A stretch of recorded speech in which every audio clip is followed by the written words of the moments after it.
In the name of the Father, and of the Son, and of the Holy Spirit. Amen. The grace of our Lord Jesus Christ, and the love of God, and the communion of the Holy Spirit remain always with you. And with your spirit. Good evening po. Good evening, Father. My dear friends, we open Lent with this first Sunday of Lent with the gospel, Jesus being tempted in the desert by the devil. We know that temptation are just passing realities. They come, they go. They are fleeting. They are not permanent. But sometimes we succumb to embrace this temporary temptation, and we lose sight and grasp of what remains and what is essential. For the times we have compromised our absolute in life, our absolute values, we ask the Lord for pardon. Together, let us pray. I confess to Almighty God, and to you, my brothers and sisters, that I have greatly sinned in my thoughts and in my words, in what I have done, in what I failed to do, through my fault, through my most grievous fault. Therefore, I ask Blessed Mary, ever Virgin, all the angels and saints, and you, my brothers and sisters, to pray for me to the Lord our God. May Almighty God have mercy on us, forgive us our sins, and bring us all to everlasting life. Amen.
Let us pray.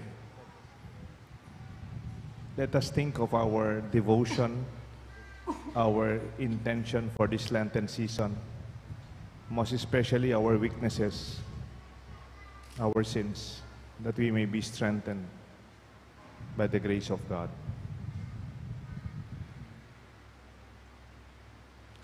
Grant, Almighty God, through the yearly observances of Holy Lent, that we may grow in understanding of the riches hidden in Christ, and by worthy conduct pursue their effects. Through our Lord Jesus Christ, your Son, who lives and reigns with you in the unity of the Holy Spirit, one God, forever and ever. Amen.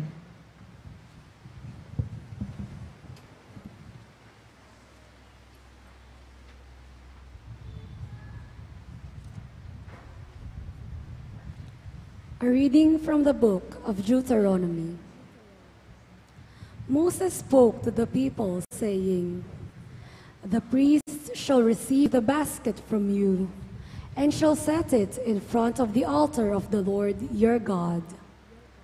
Then you shall declare before the Lord your God, 'My father was a wandering Aramean, who went down to Egypt with a small household, and lived there as an alien.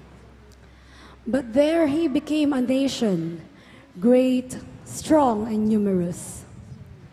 When the Egyptians maltreated and oppressed us, imposing hard labor upon us, we cried to the Lord, the God of our fathers, and he heard our cry, and saw our affliction, our toil, and our oppression. He brought us out of Egypt with a strong hand and outstretched arm, with terrifying power, with signs and wonders, and bringing us into this country. He gave us this land flowing with milk and honey. Therefore, I have now brought you the first fruits of the products of the soil, which you, O Lord, have given me.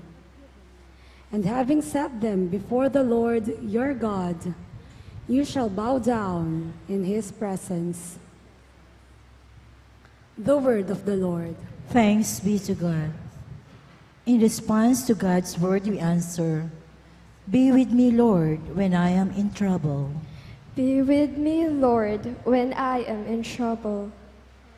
You who dwell in the shelter of the Most High, who abide in the shadow of the Almighty, say to the Lord, my refuge and fortress, my God, in whom I trust. Be with me, Lord, when I am in trouble.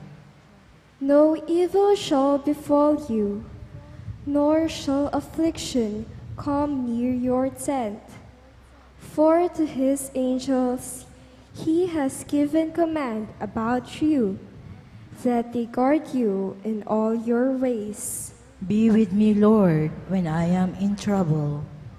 Upon their hands you shall bear up, lest you dash your foot against a stone. You shall tread upon the asp and the viper. You shall trample down the lion and the dragon. Be with me, Lord, when I am in trouble. Because he clings to me, I will deliver him. I will set him on high, because he acknowledges my name. He shall call upon me, and I will answer him.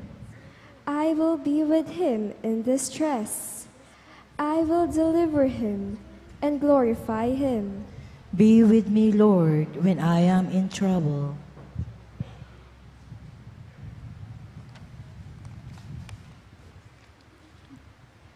A reading from the letter of St. Paul to the Romans. Brothers and sisters, what does Scripture say? The word is near you, in your mouth and in your heart, that is, the word of faith that we preach. For if you confess with your mouth that Jesus is Lord, and believe in your heart that God raised him from the dead, you will be saved. For one believes with the heart, and so is justified, and one confesses with the mouth, and so is saved. For the Scripture says, no one who believes in him will be put to shame. For there is no distinction between Jew and Greek. The same Lord is Lord of all, enriching all who call upon him. For everyone who calls on the name of the Lord will be saved. The word of the Lord. Thanks be to God. We all rise on the Holy Gospel.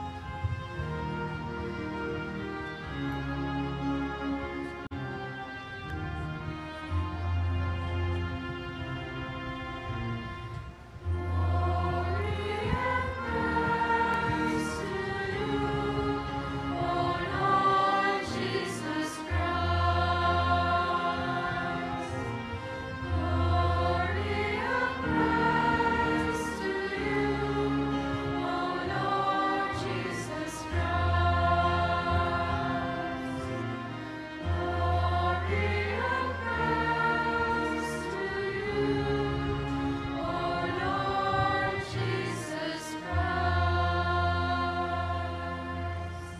Altogether, one does not live on bread alone, but on every word that comes forth from the mouth of God.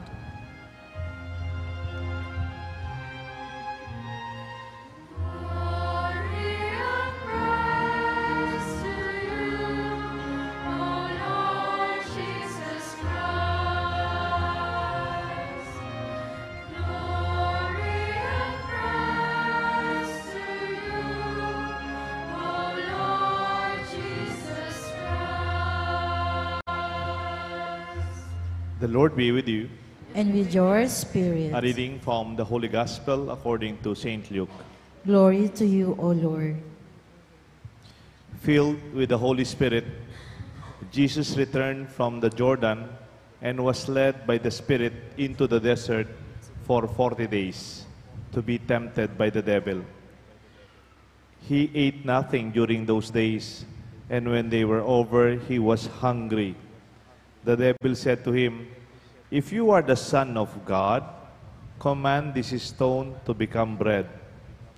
Jesus answered him, "It is written, one does not live on bread alone." Then he took him up and showed him all the kingdoms of the world in a single instant. The devil said to him, "I shall give you all this power and glory, for it has been handed over to me, and I may give it to whomever I wish. All this will be yours if you worship me." Jesus said to him in reply, "It is written, you shall worship the Lord your God, and him alone you shall serve." Then he led him to Jerusalem, made him stand on the parapet on the temple, and said to him, "If you are the Son of God, throw yourself down from there.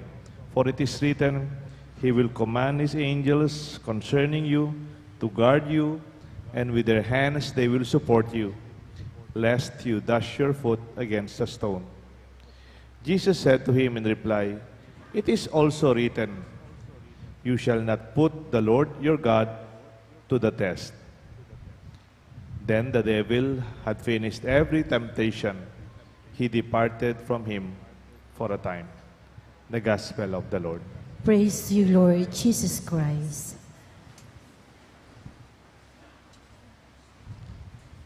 In the name of the Father, the Son, the Holy Spirit.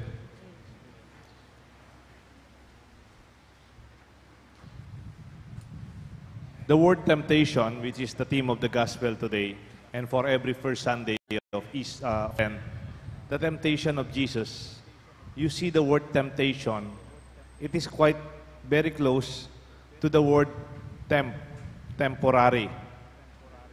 If you see temptation as temporary, then you are more in a position to see it as something that goes and it will go away. It will come and it will go. It is not permanent. It is not lasting. It is just fleeting. That is temptation. And maybe from your own adult experience, you know temptation in different ways, in different presentation, in different expressions. It may be money, it may be material things, maybe your permanent positioning or power or even lust. But if you see all of this, something that is just temporary, you can hold on to things that are more permanent. In our church, we also have financial reports. Meron pong mga accountant dito. May accountant ba dito?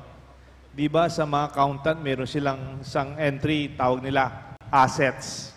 Like buildings, maybe the cars and properties, the land, the facilities. These are assets. They can be in the form of solid assets or even liquid assets. But in the church, they do not call them assets. The title is temporal goods. They are good, they are necessary, they are important, they are useful, and yet they are temporary. Temporal goods. We use them, but you should not be attached to them. Use them, but they are not everything, and they are not absolute. They are temporal goods. You don't have to invest yourself, your soul, your dignity, and your name because of these temporal goods. Another word that is also close to temporary or temptation is also the word temperamental. Temper. When you engage in an emotional outburst, that anger becomes rage. And then you become temperamental. And then it leads you to be tempted to sin. And then you realize that part of the moment is just fleeting. And then after a while, it's already done. And you realize after some time, yung kinagalit mo, wala na. You even forget about it. Do you see the temperament of people in the streets that turns into rage and violence? Kung nagbigay lang sila for a few minutes, if they just waited for a few moments, it will come, it will go. It's tempting to hold on to things that are not really important. What is lasting? What remains? What is not temporary? I think even sometimes pag galit na tayo, ang sarap yatang ilabas yung galit, yung pagmumura. It is a temptation for the moment. And then you realize, kaibigan mo yan, anak mo yan, kapatid mo yan. And if you hold on to that anger, you let go of something more permanent. What is that? Your friendship, your relationship, your being brothers and sisters. The good thing about Jesus, though he was tempted, he was holding on to something more permanent. The Word of the Father and his very intimate relationship with God. You don't even have to challenge and question a relationship if you are convinced that this relationship is true. Hindi mo na kailangan, Daddy, kailangan patunayan mong mahal mo ako. Ibili mo ako ng sapatos na ito. Hindi yata ako mahal ng tatay ko o nanay ko. Gusto kong bumili ng ganitong cellphone. Hindi binili sa akin. Why? Is the test of love depends only upon that cellphone and that pair of shoe? For the moment that you have been born until now, your parents love you. More than those instances. It's not about the bread that must be, the stone that must be turned into a bread, or that fleeting moment that you will own everything, or testing your love of your father by jumping so that tignan ko nga talagang mahal mo ako.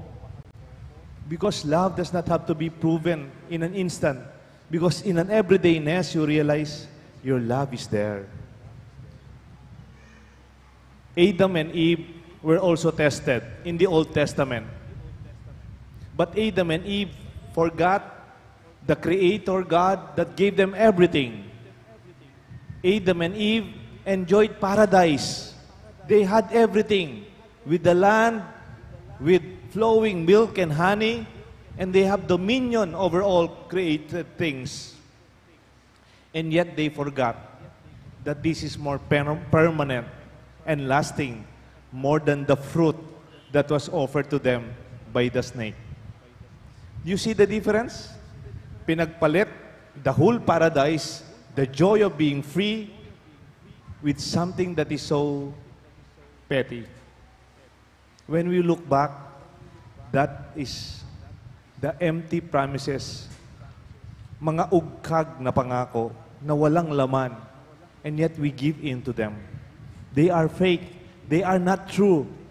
They deceive you. Even the devil telling Jesus, look at all of those kingdoms in the world. I will give you if you only kneel down before me and worship me. Do you think the devil really have that authority over all these things? That's not true.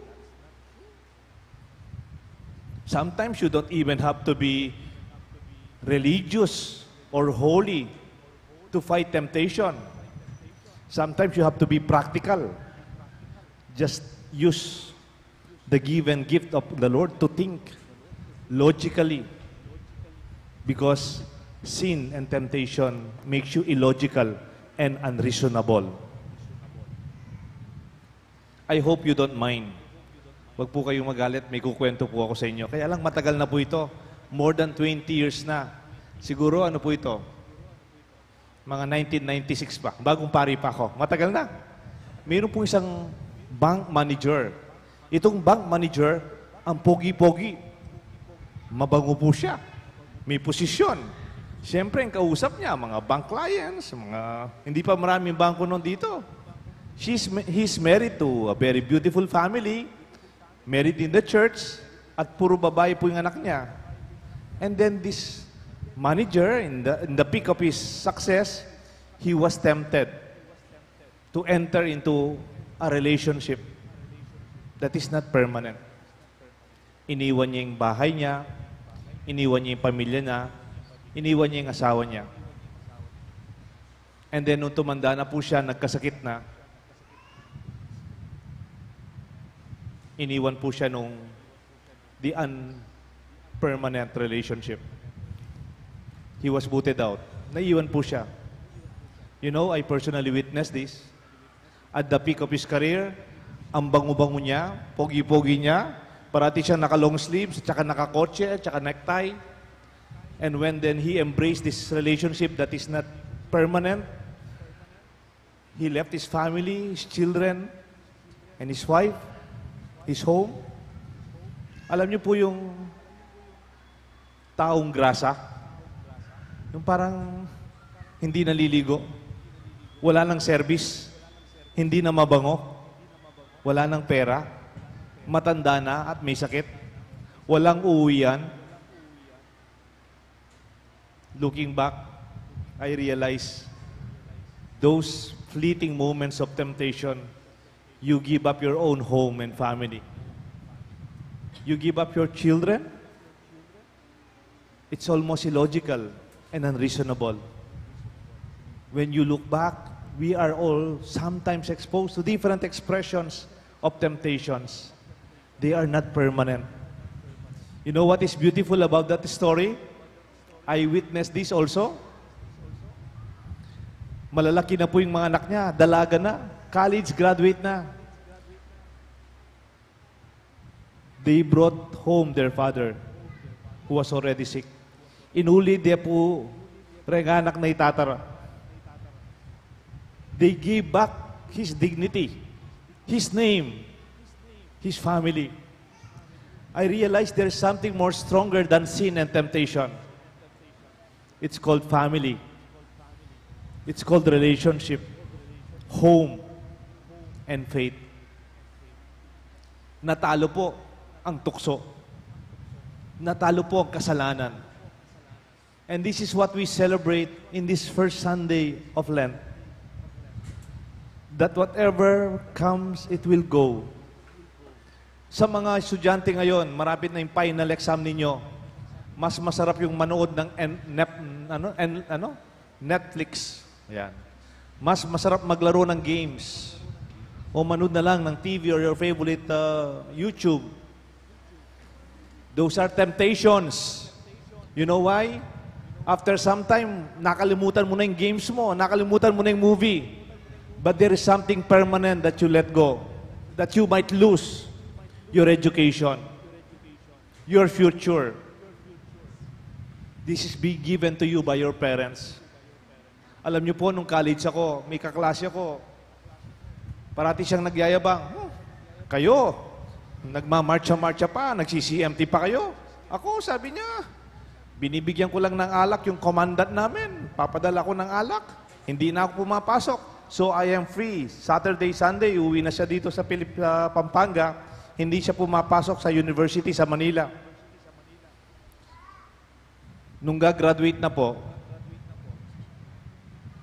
wala na yung commandant. Pinalitan na.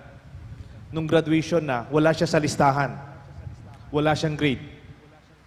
Yung palang binibigyan niya ng alak, di nang pinapasok yung kanyang attendance. Until now, hindi po siya nakatapos. For a fleeting moments of free Sundays or afternoon for a few semesters, pagpapalit mo sa magandang kinabukasan, that's temptation for you, young people. You weigh down what is permanent and lasting and what is fleeting and temporary, and that is temptation. Do not let go of what is more important, like good relationship, good friends that are lifetime friends. Sino po yung mga kaibigan yung wala pa yung title mo, bata pa kayo, you were already together. Even at your lowest peak moment, they were true to you. Then, these are permanent relationship that you should let go, not let go. Huwag niyo pong ipagpalit. Sa mga magkakapatid, kung minsan may tampo, galit, may nasabi, may nagkamali, do not hold on to anger and mistakes and sins. Hold on to your being related as brothers and sisters, as family. Kahit nagkamali siya, kapatid mo pa rin. Kahit yumaman siya, kapatid mo pa rin. Kahit mahirap siya, kapatid mo pa rin. Kahit nag-iba ng citizenship, kahit nag-iba ng ugali, kapatid mo pa rin. And it is a temptation. Pagpapalit mo yung kapatid mo, pamilya mo, sa material na bagay. Or pagkakamali ng nakalipas. You can mention more experiences, my dear friends. You know more than me. But I pray that we just realize that there's so much good things that remain and things that are lasting more than the temporary things that usually tempt us. Meron po akong nabasa, sabi niya, a good man, or maybe even a good woman, is like a solid rock. Rains will come, storms and floods will pass, but it will remain. Mananatili. I just want to end with a prayer. And this prayer is from Saint Teresa of Avila. It was written around the 16th century. Ang title po ng kanyang prayer, Solo Diyos Basta. Let nothing frighten you. Let nothing disturb you. All things are passing. God remains. Patient endurance attain all things. He who has God lacks nothing. God is enough. God remains. Solo Diyos basta. May God bless us all. The Father, the Son, and the Holy Spirit. Amen. Please all rise for the profession of faith. All together, I believe in God, the Father Almighty, creator of heaven and earth, and in Jesus Christ, His only Son, our Lord, who was conceived by the Holy Spirit, born the Virgin Mary, suffered under Pontius Pilate, was crucified, died, and was buried. He descended into hell. On the third day, He rose again from the dead. He ascended into heaven, and is seated at the right hand of God, the Father Almighty. From there, He will come to judge the living and the dead. I believe in the Holy Spirit, the Holy Catholic Church, the communion of saints, the forgiveness of sins, the resurrection of the body, life everlasting. Amen. As Jesus uses God's word to counter the devil's temptation and holding on to the love and relationship with His Father, let us ask the Lord that He may be filled with the spirit of obedience to His word. And for every prayer we shall answer, Lord, you conquered sin and temptation. Listen to our prayer. Lord, you conquered sin and temptation. Listen to our prayer. The church leaders continue to live the example of Christ, who overcame sin and temptations through constant prayer, fasting, and abstinence.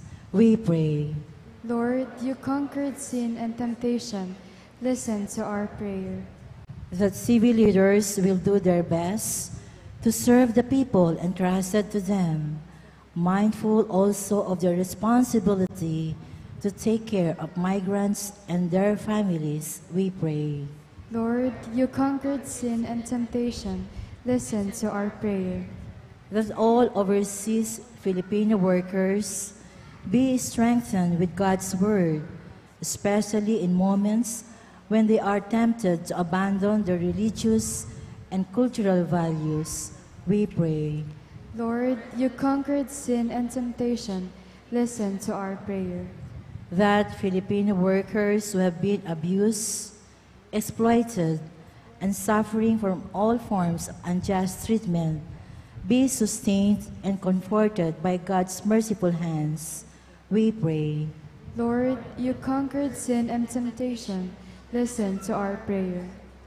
That the sick, the elderly, the handicapped, the depressed, and those who are greatly seduced by worldly allurements find strength and hope in God's powerful word, we pray.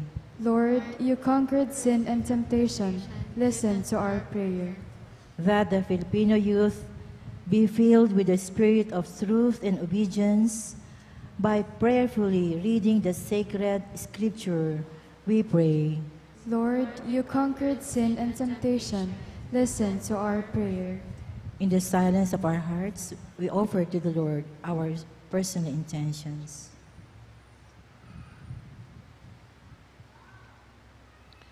May these prayers, O Lord, Heavenly Father, sustain us with the help of your Spirit as we journey in this holy season of Lent. May we always live in a faithful call to your word, and we ask this through Christ our Lord. Amen.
Pray, my dear friends, that this sacrifice may be made acceptable to God the Almighty Father. May the Lord accept the sacrifice at your hands for the praise and glory of his name, by good and Holy Church. Give us the right disposition, O Lord, to make these offerings, for with them we celebrate the beginning of this venerable and sacred time. And we ask this through Christ our Lord. Amen. The Lord be with you. And with your spirit, Lift up your hearts. we lift them up to the Lord. Let us give thanks to the Lord our God. It is right and just. It is truly right and just, our duty and our salvation, always and everywhere to give you thanks, Lord, Holy Father, Almighty and eternal God. By abstaining 40 long days from earthly food, He consecrated through this fast the pattern of our Lenten observance, and by overturning all the snares of the ancient serpent, taught us to cast out the leaven of malice, so that celebrating worthily the Paschal mystery, we might pass over at last to the eternal Paschal feast. And so, with the company of angels and saints, as we sing the hymn of your praise, without end we acclaim.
You are indeed holy, O Lord, the fount of all holiness. Make holy, therefore, these gifts, we pray, by sending down your Spirit upon them like the dew fall, that they may become for us the body and blood of our Lord Jesus Christ. At the time he was betrayed and entered willingly into his passion, he took bread, giving thanks, he broke it, and gave it to his disciples, saying, "Take this, all of you, and eat of it, for this is my body, which will be given up for you."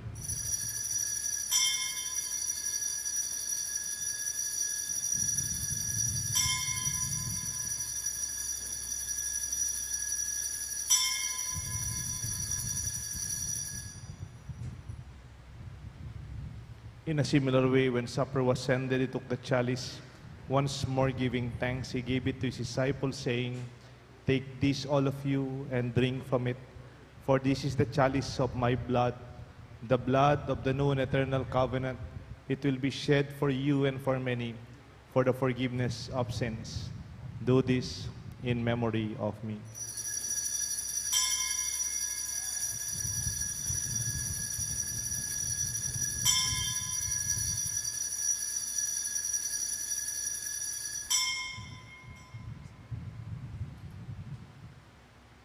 Let us proclaim the mystery of faith.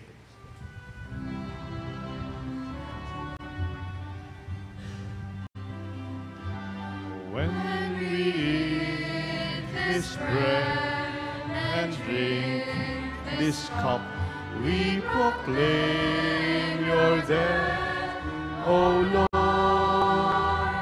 until you come again, until you come again. We proclaim your death, O Lord. Therefore, as we celebrate the memorial of his death and resurrection, we offer you, Lord, the bread of life, the chalice of salvation, giving thanks that you have held us worthy to be in your presence and minister to you. Humbly we pray that partaking of the body and blood of Christ, we may be gathered into one by the Holy Spirit.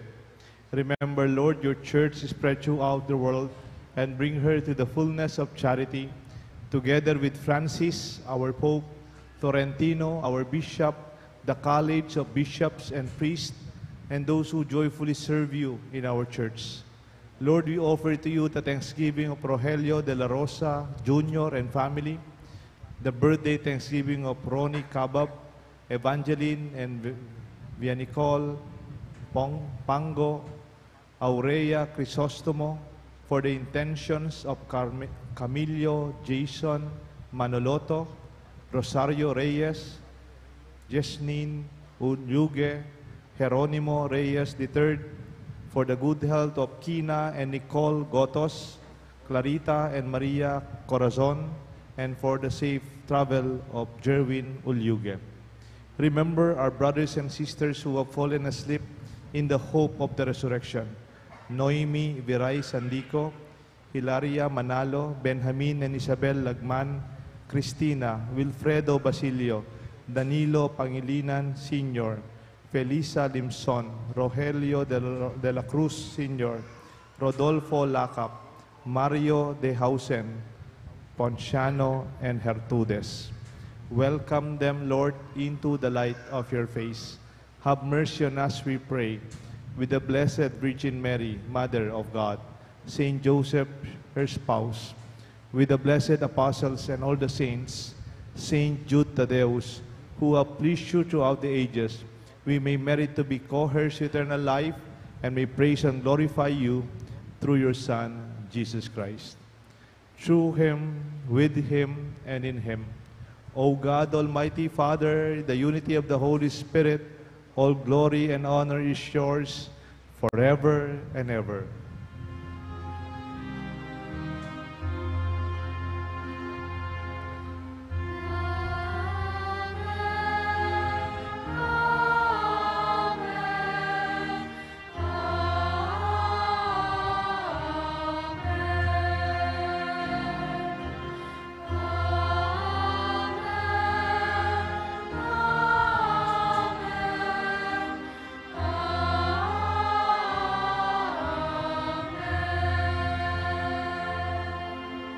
Let us call God Father, that He may save us from any evil and temptation.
Deliver us from every evil.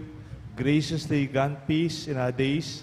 By the help of your mercy, we may always be free from sin and safe from all distress, as we await the blessed hope and the coming of our Savior, Jesus Christ. For the kingdom, the power, and the glory are yours, now and forever. Lord Jesus Christ, you said to the apostles, I leave you peace. My peace I give to you. Look not on our sins, but on the faith of your church, and grant us the peace and unity of your kingdom, where you live forever and ever. Amen. The love and peace of the Lord remain always with you. And with your spirit. My dear friends, let us greet each other with a sign of peace. Peace be with you.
Behold the Lamb of God. Behold him who takes away the sins of the world. Blessed are those called to the supper of the Lamb. Lord, I am not worthy that you should enter under my roof, but only say the word, and my soul shall be healed.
Few announcement. Please be reminded that on Fridays of Lent, we continue our cluster Stations of the Cross and celebration of the Eucharist. This coming Friday, March 15, our Stations of the Cross will be held at Cluster 2A, starting at 5 o'clock in the afternoon, followed immediately by the celebration of the Eucharist at 6:30 in the evening. Both the Stations of the Cross and Mass will be in English. There is no Mass in the Parish Church. Let us be one with our parish community at Cluster 2A in the observance of these Lenten activities. Thank you.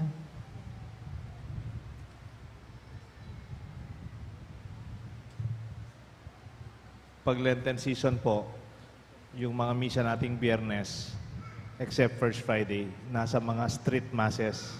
So ngayong Friday sa Cluster 2A. So, and then just go there, we'll be guided also. Para you can also reach out to the different communities up to the point that it come to Holy Week. No? So this will be part of our devotion to reach out to the households, to the communities within our parish, to bring out the Mass in the streets, and there will be more participation in the local churches. Let us all stand and receive God's blessings as we pray.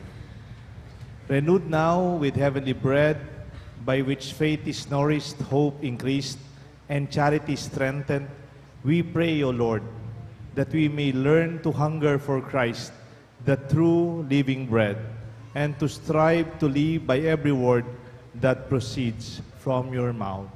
We ask this through Christ our Lord. Amen. The Lord be with you. And with your spirit. May bountiful blessing, O Lord, we pray, come down upon your people, that hope may grow in tribulation, virtue be strengthened in temptation, and eternal redemption assured. We ask this through Christ our Lord. Amen. And may the blessings of Almighty God rest upon you and your loved ones, the Father and the Son and the Holy Spirit. Amen. Our Mass is offered. Go and hold on to the permanent love of God for you. Thanks be to God.